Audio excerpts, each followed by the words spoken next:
Assalomu alaykum do'stlar, sizlar bilan Habibulloh Web. Xo'p, bugundan boshlab sizlar bilan yangilik, ya'ni biz TypeScript kursi yozish boshlaymiz. Xo'p, TypeScriptni yozishimdan maqsad birinchi o'rinda o'zim ham TypeScriptni yanada murakkablashtirib o'rganib boraman o'zi va buni yana endi men sizlarga ulashib o'zim uchun ham yana qayta yaxshi o'rganishim uchun asos bo'lishi uchun men buni sizlar uchun yana o'tib berishga, ya'ni yozib berishga bu kursni men anaqa qildim. Menda loyiq ko'rdim o'zimga shuni yozishni va sizlarga ham foydali bo'ladi degan umiddaman.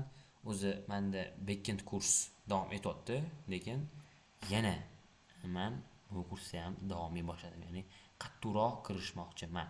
Xo'p, TypeScript o'zi nima? TypeScript bu JavaScriptni type qilingan, ya'ni turlangan bir bo'lim desa ham bo'ladi. Ya'ni bu ham bir ta'minot, lekin o'zi asosiy farq uni static type'da, ya'ni til bo'lishidadir. Ya'ni o'zgaruvchilarning turini type kod yozayotgan paytda biz belgilashimiz mumkin bo'ladi. Ya'ni biz masalan JavaScriptda kodlarni ishga tushirganimizdan keyin, debugging qilganimizdan keyingina biz ko'rishimiz mumkin bo'lsa terminalda. TypeScriptda biz jarayonni o'zida ko'ramiz. Ya'ni jarayonni o'zida biz buni ko'rishimiz mumkin bo'ladi. Xo'p, TypeScriptni qanaqa yuklaymiz degan savolga men oddiy javob bera olaman. Ya'ni meni cmdni ochamiz va bu npmi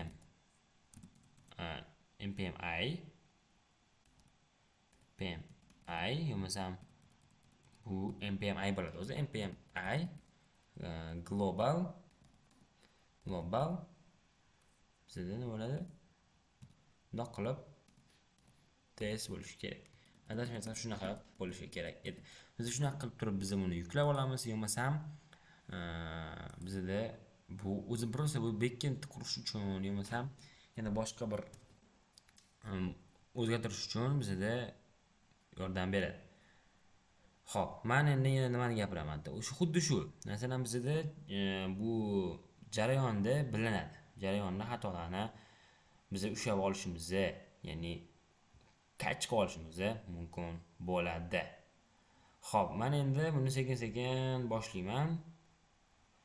Xo'p, men sizlarga bitta shu narsani bilib bermoqchiman, ya'ni biz nima deb biz global uni o'rnatishimiz mumkin deganligi uchun.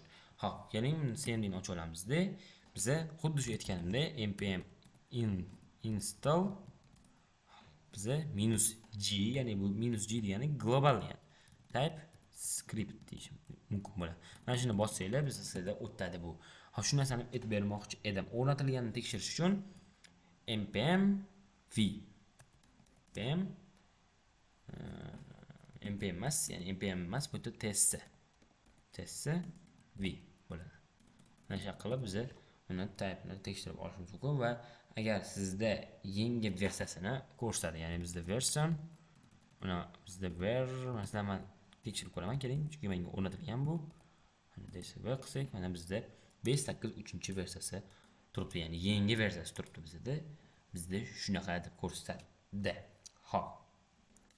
Keling endi biz o'zimizni loyihaga qaytamiz. Xo'p, loyiha emas bu aynan. Bizda keling endi app test deyishdan oldin biz global test yaratib oldik va endi biz terminalda 5 ochishimiz kerak bo'ladi. Va bu yerda biz nima deymiz? O'zimiz uchun yangi loyiha qurishimiz kerak bo'ladi do'stlar. Va buning uchun biz hop npm init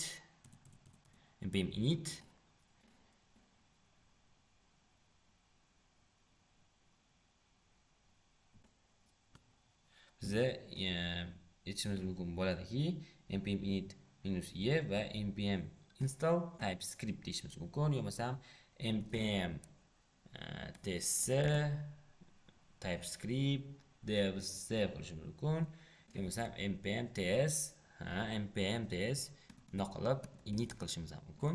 Men sizlarga nima to'xtab qolman, chunki ikki xil yo'lda ko'rsatmoqchiman. Masalan, install TypeScript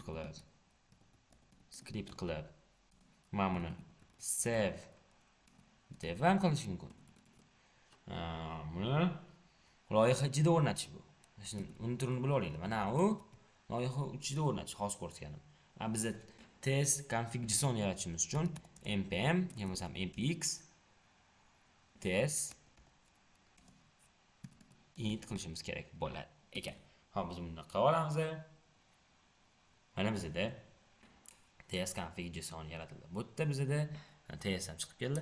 Hop, bu yerda bizda nimada turadi desak, bizda bu yerda o kompilatsiya qilish, kompilatsiyani men hozir tushuntiraman. Target bor, bu yerda modullar bor, ya'ni bizda modullarni boshqaramiz. Har xil bu yerda root modullari va JavaScript supportlar bor. Va bizda ham bu yerda biz 93-da bizda bu asosan klasslar uchun, bu bind qilish uchun, funksiyalar uchun, null, strict, ya'ni strict degani bizda bu kompilatsiya type tekshirib beradi. Hop, bizda endi biza keling app test yaratamiz va bu yerga birinchi o'zimizni loyihachamizni quramiz. Ya'ni loyihacha emas, endi qanaqa? Ya'ni function deb yozamiz. Masalan, bizda keling oddiy tushuntiray oldin. Birinchi bizda bu name bo'lsa, biz JavaScriptda bilasizlar, nima qilamiz-da?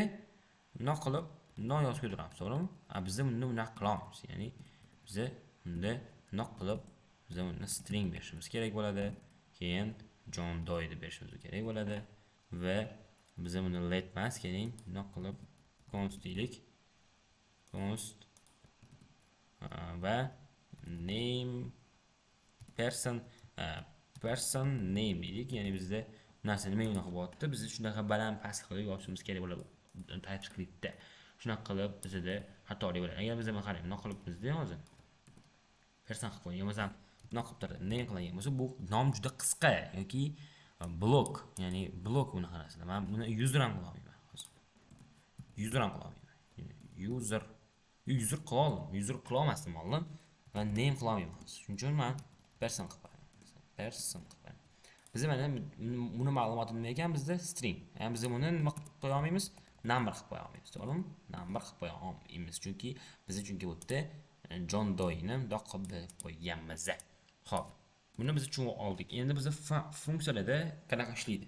Ya'ni funksiyalarda bizda qanaqa ishlaydi? Bu anaqa. Keling, mana shu kodni biz ko'raylik. Number qilamiz. Bizda nima bo'lishi mumkin? Keyin number qila olmaymiz. Biz buni string o'zgartiramiz va buni biz logda ko'rib qo'yishimiz mumkin bo'ladi. Log person deb qo'yib qo'yishimiz mumkin bo'ladi. To'g'rimi? To'g'ri. Hop, endi biz buni Ctrl J ni ochamiz. Endi yaxshi ahamiyat beraylik. Biz buni promoy ishga tushira olmaymiz. TypeScriptda kodlarni promoy ishga tushira olmaymiz, chunki brauzer TypeScriptda qo'llab-quvvatlamaydi do'stlar. Shuning uchun biz endi buni JavaScript orqali amalga tushiramiz. Chunki JavaScriptda qo'llab-quvvatlashni yaxshi bilamiz. Shuning uchun bizda kompilatsiya degan narsa bor. Bizda kompilatsiya bizda mana bunaqa tarzda yoziladi. TSC yoziladi bizda. Bu kompilatsiya qiladi. Ya'ni bizani TypeScript kodimizni JavaScript ishlatib beradi desa ham bo'ladi, sodda qilib aytganda. Xo'p, qarang. TSC qilamiz, bosamiz TSCni. Bizda bu mana yonda va bizda mana qarang app.js paydo bo'ldi. Ya'ni bizda ham use strict degani bu bizda kompilatsiya qilingan ma'lumotlar degan. Va endi ahamiyat bering. TypeScript bilan farqini ahamiyat beramiz. Bu yerda app.jsda ham biz string paydo bo'ldi. To'g'rimi? Biz string yozamiz. Bu yerda biz buni yozmasak ham bizda John Doe chiqadi. Ya'ni bizda John Doe promoy mana bizga buni ko'rsatiladi. Ya'ni bu generik avtomatik generik shaklda turadi deb biladimi? Ya'ni biz hali o'tamiz, keyin murakkablashganda mana bu narsani o'tamiz va bu hozir bizda ko'rasiz tag bo'lib ketyapti. Tag aylanib ketyapti. Va tagda xabaringlar bor. Agar biz buni bundoq qilamiz, bundoq qilganmiz, bizda bu generik bo'lib ketadi. Bizda generikka hali xudo xolisa o'tamiz. Shuning uchun bunga hali bu ancha bor. Shuning uchun bizga endi buni not app qilishimiz ham mumkin. Yana boshqa usuli bor. Ya'ni bizda bu yerda bundoq qilib, biz hammasini belgilab, bundoq qilib biz buni run code qilishimiz ham mumkin. Ya'ni bizda mana John Doe chiqadi. Va bu run code uchun bizda asosan nima ishlatilardi? Ya'ni run code ishlatiladi. Run code degan bizda bor, kutubxona bor, run extension bor, to'g'rirog'i. Run code runner. Mana shuni o'tkazib olsanglar bo'ladi. o'zidan o'zi chiqmaydi desada bu. Mana bu biz ko'rdik. Biz kompilatsiyani ham ko'rdik. Va keling mana shuni gapim isboti bilan bo'lsin. Masalan biz buni ko'rdik, to'g'rimi? Terminalga o'tamizda. Endi biz buni not app qiladigan bo'lsa ham bizda ishlab turibdi. Biz not qilamiz va buni app qilib o'z faylimiz nomini yozsa ham bizda ishlaydi bu narsa do'stlar. Biz buni ko'rib oldik. TypeScript nimaligini bilib oldik. Kompilatsiyani bildik. Va uni qanaqa o'rnatishni ikki xil yo'lini ko'rdik. Ya'ni loyiha ichida qanaqa o'rnatishni ko'rdik. Va TypeScriptni o'zini o'tkazishni ko'rdik. Va global holatda o'rnatishni ko'rdik. Biz bugun ancha-muncha narsani o'zimiz uchun bilib oldik do'stlar. Xo'p, endi bizda mana funksiyalarni ham ko'rsatib beray. Masalan, funksiyada qarang. Function deymiz. Bizda greet degan ichida bor, to'g'rimi? Greeting deylik va bu string qabul qiladi. Va bu bizda nima bo'ladi? Ya'ni console log bizda greeting bo'ladi, to'g'rimi? Greetingni qaytarib bersin deymiz. Greeting qaytarib bersin deymiz. Funksiyani nomlaymiz. Sizlar bizda funksiya bo'ladi. Greetings bo'lishi mumkin, to'g'rimi? Funksiya greetings bo'lishi mumkin. Va biz buni qilamiz, greetings chaqiramiz. Va bu bizda argument qabul qiladi. Bu argument bizda string, to'g'rimi? Biz ichidagi bitta argument hisoblanadi va bu string ma'lumot hisoblanadi. Va biz bunga hello world berishimiz mumkin. Ammo biz greeting qilib, ya'ni greetings qilib biz number bera olamiz. Mana bu bizning haqiqiy type bo'ladi do'stlar. Chunki bizda this will throw an error because the function expends string argument. Chunki bu string ma'lumot qabul qiladi, lekin sen bunda number beryapsan. Biz buni agar nomni qilib qo'yganmiz, biz juda xatoli yo'q, chunki bu bizga string ma'lumotga aylanadi. Bizda o'zi nechta property bor. Nechta type bor o'zi bizda property nima? Nechta type bor o'zi bizda? Bizda nechta type bor? Asosan bizda 3 ta type bor. Ya'ni bizda birinchi type string, bizda bu nima bo'ladi? Mana bunaqa yoziladi, mana shu ichida bunday yoziladi. Bizda bu keyingisi number bunaqa yoziladi va boolean mana bunaqa yoziladi. Boolean bizda bo'lishi ham mumkin, bo'lmasa ham. Keyin biz buni sinab ko'ramiz. Ya'ni buni qilamiz-da. Is married deymiz va bu bizda boolean bo'ladi deymiz. Va bizda bunga type'dagi o'zimiz default qiymatini berib qo'yishimiz mumkin. Ya'ni bu true berib qo'yishimiz mumkin. Ya'ni bizda bu pastda ovora bo'lib chaqirib o'tirmaymiz va buni yoniga bunday qilib biz is married ham deb berib qo'yishimiz mumkin bo'ladi mana. Va endi biz bunday qilib biz buni false qilib qo'yishimiz mumkin. Ya'ni hali bu uylanmagan. Mana shunaqa tarzda biz booleanni berib qo'yishimiz mumkin bo'ladi ekan. Xo'p, endi keling, bizda bu type'larni o'rganib oldik. Endi biz Ctrl J deymiz.